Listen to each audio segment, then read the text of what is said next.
This month, March 2020, marks 1 year of me actually using Sony a6400. So I want to share my long-term thoughts on this camera because I had evolved from using mobile phone and then to compact camera and then using Canon M50, but this is my solid fourth camera for this channel. So there are 3 items that I particularly like about this camera.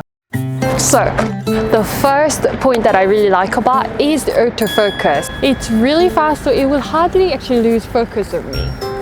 What do you think?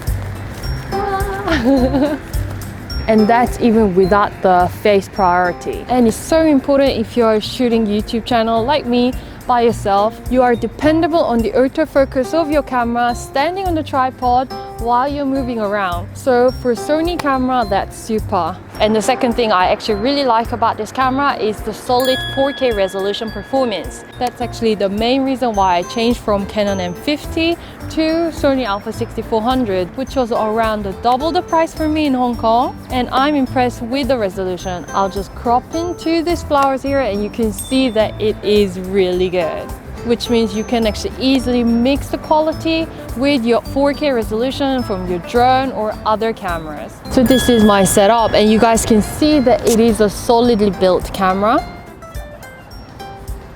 And because it is a Sony brand, the price seems to hold up pretty well. So while I do like this camera, there are 4 things that I actually noticeably continue to not like about this camera. And first is the color science. So I actually come from Canon camera M50 before, and the color science is so much more luscious than what we see in Sony a6400. I think the color and the white balance in Canon is just brilliant. Really helps having a camera that has great white balance and great sort of vibrant color, and I think Canon does it right.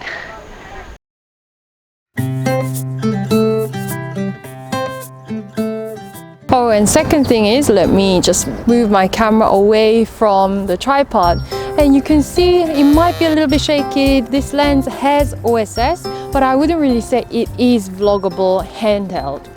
No. What do you think? Do you feel dizzy at all? I'm not sure. But for B-rolls with an OSS lens, you use 100 frames per second and slow it down by 1/3 of the speed, then you can actually use a decent quality B-roll but in the resolution of 1080p. And the third thing that bothers me a lot is that the app connection with my mobile phone, Samsung Galaxy S10 Plus and Sony a6400, the connection is almost non-existent these days. I don't know why, but it gives me a lot of trouble when I try to take the thumbnail photo. So what I do is stretch my arm. That means the focus may not always be perfect, so I have to go through so many trials to actually get those thumbnail photos right. So the final point that I don't enjoy about this camera is the price. Sony camera is perhaps more expensive than other cameras, and also are the lenses. I first bought a6400 with 18105G OSS lens in a bundle. After that power zoom lens, I ended up buying the Sigma 60mm f1.4, which does not have OSS, but it is fantastic for color, clarity, and also slightly wider angle, as well as the beautiful shallow depth of field, and beautiful for star photos, astrophotography.